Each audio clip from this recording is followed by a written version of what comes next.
So 3 million new Epstein files just got released, and we got a lot of bombshells to talk about today, so let's just dive right in. The first bombshell I want to talk about is the fact that Elon Musk is not only in the files, but there are some leaked emails in there showing that Elon wanted to visit the island, and he was going back and forth with Epstein trying to coordinate a date at which he could visit. Now, this document that I'm about to read, I'm gonna read it from the bottom to the top, as the earliest date starts at the bottom and the latest date ends at the top. So at first, Elon wrote, "Will be in BFI/St. Bart's area over the holidays. Is there a good time to visit?" Then Epstein wrote, "Any day 1st through the 8th. Play it by ear if you want. Always space for you." Then Elon replied, "Okay, probably the 1st then." Then Epstein replied, "The 2nd or 3rd would be perfect. I will come and get you." Then Elon responded, "I need to fly back to LA on the night of the 2nd, so W." Then he followed up with another email on Christmas Day saying, "Actually, I could fly back early on the 3rd. We will be in St. Bart's. When should we head to your island on the 2nd?" Now, from what I'm hearing, there is no official record or anything suggesting that Elon actually went to the island, but obviously we got some damning emails of him trying to coordinate with Epstein so that way they can figure out a date for him to visit, which is obviously really fucking weird. Now, the reason why this is significant, and I don't know when he did this, I know it was sometime before the Epstein files dropped, or I could be wrong about that, but in the past, Elon actually claimed that Epstein was the one trying to get him to go to the island, and that Elon actually refused, saying in a tweet, "Shame on Sky News for this utterly misleading headline. Anyone pushing this false narrative deserves complete contempt. Epstein tried to get me to go to his island and I refused, yet they named me even before Prince Andrew, who did visit." And again, from what I've heard, he never actually went to Epstein's island, so I guess he wasn't able to figure out a date that would work best. But ever since these emails got released in the Epstein files, he has gone on record and said that they are misinterpreted. Misinterpreted? Yeah, you know what, fuck it, we'll go with that. Pretty much confirming that the emails are real, and I don't even know how you can misinterpret them. It's pretty clear as to what was going on. Like, it's very obvious, and you can clearly see that Elon was trying to figure out a day to fly out to the island, or at the very least meet up with Epstein. Which, again,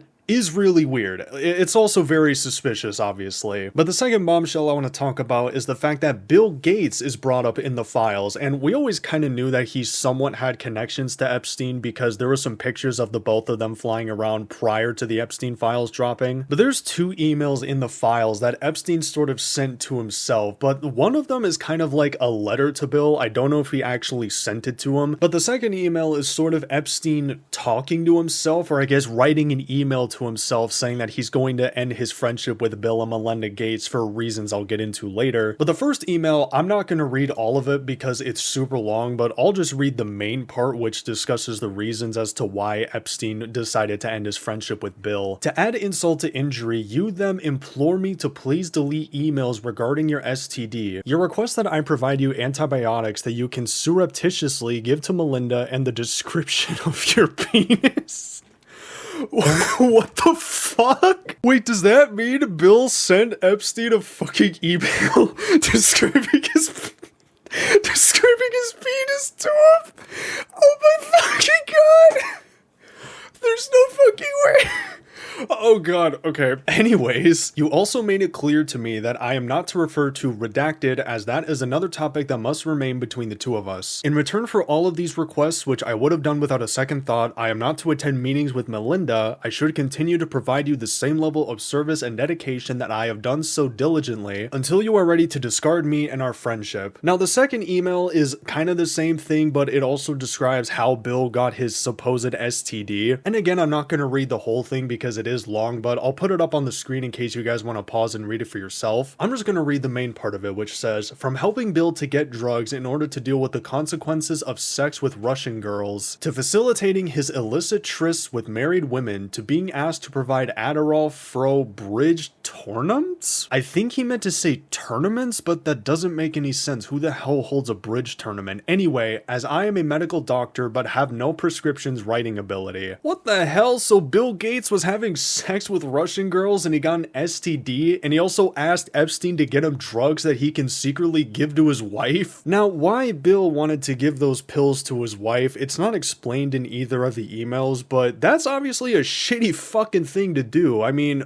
Oh my god. Anyways, there's another email in here that I want to quickly talk about because I find it kind of funny, and it's the fact that Jeffrey Epstein had his Xbox Live account permanently suspended due to harassment threats and or abuse of other players. And I love that this email exists because it means that if you had an Xbox Live account and you played on Xbox Live prior to December of 2013, there is a very, very, very small chance that you're in a lobby with Jeffrey Epstein. And given that he got his account banned because he was harassing other people, and knowing the nature of Xbox Live back then, there's a good chance that there are people alive today who roasted Epstein in an Xbox Live lobby chat, and that's just crazy to know about. And we'll probably never know who these people are. Like, could you imagine telling a random guy on Xbox who's roasting you that you're gonna fuck his mom, and then all these years you find out that you were probably saying that to one of the most notorious sex traffickers of all time? Is honestly fucking hilarious. Like, I couldn't imagine being one of those people. I mean, they probably don't know. They probably just think it was some random dude. But it's just really funny to think about the possibility that Epstein was getting roasted like a Thanksgiving turkey in an Xbox Live lobby chat. But in terms of all the other things that got revealed in the Epstein files, a victim of sexual abuse at the hands of Jeffrey Epstein called the FBI and reported her story to them, saying that Jay-Z, Harvey Weinstein, and Pusha T sexually abused her. The document says, in approximately 1996, blank resided with blank in blank. An unknown man abducted blank from her home when she later awoke in the presence of Harvey Weinstein and Sean Carter Jay-Z, while Weinstein had inserted his fingers into blank. Blank believed she was in Epstein's mansion in Florida. Blank estimated she was abducted on 7 occasions, awaking each time in an opulent indoor setting. Blank suffered from sex abuse on multiple of those occasions in which Epstein participated. Blank recalled Leon Black and William Barr, current United States Attorney General, being present during some of the occasions of abuse. In approximately 2006, Blank last recalled being abused by Epstein. On each occasion, Blank believed she was drugged, clouding her memory. Blank attributed the drugging as frequently performed by persons assigned as handlers, whom she described as persons who established friendships with the victims. Among her handlers, Blank identified the artist Pusha T. In approximately 2007, Blank attended a party blank following invitation from an unknown man who approached her as she walked down a street. Weinstein and Pusha T also attended the party and drugged her before engaging in sexual abuse. If this story is real, then I want every single person involved to be prosecuted to the highest extent of the law because, my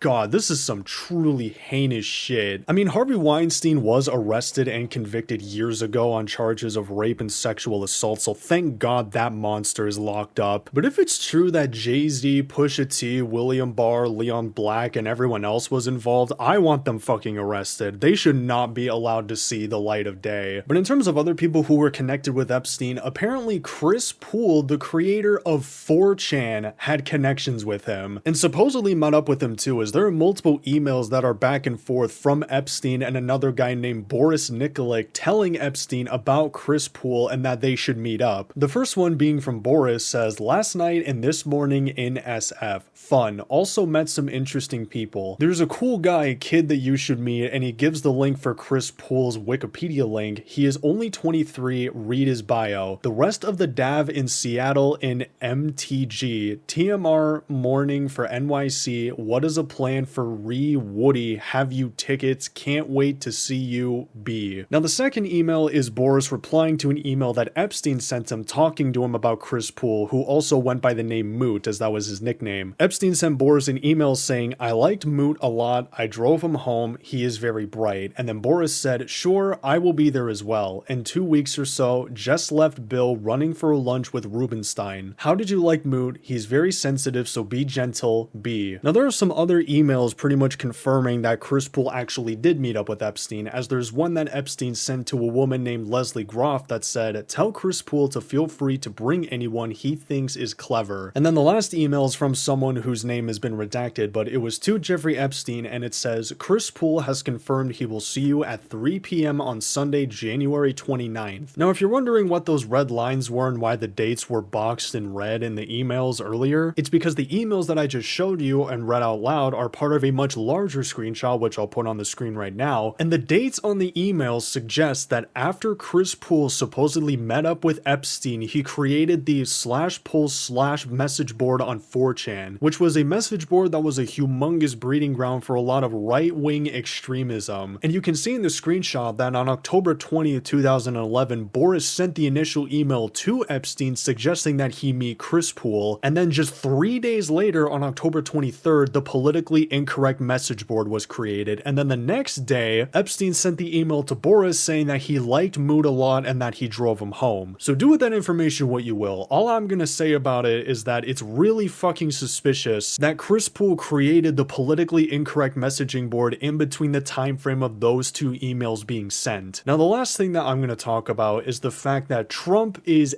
everywhere in the files, and not just that, but there are so many allegations from stories of the victims against him, with it not just being him but also people like Ivanka Trump, Hillary Clinton, Bill Clinton, Ghislaine Maxwell, Bob Shapiro, and so many other people. But the two most consistent names that I'm seeing are Epstein and Trump. And again, there are so many accusations and allegations against all the people that are named, but I'm only going to read one of the stories just to show you how fucking vile these allegations are. Donald Trump, the president, had parties at Mar-a-Lago called Calendar Girls. Jeffrey Epstein would bring the children in and Trump would auction them off. He measured the children's vulva and vaginas by entering a finger and rated the children on tightness. The guests were elder men and included Elon Musk, Donald Trump Jr., Ivanka Trump, and Eric Trump were there. Attorney Alan Dershowitz was also there with attorney Bob Shapiro. We were taken in rooms, forced to give oral sex to Donald J. Trump, forced to allow them to penetrate us. I was 13 years old when Donald J. Trump raped me. Ghislaine Maxwell was also present.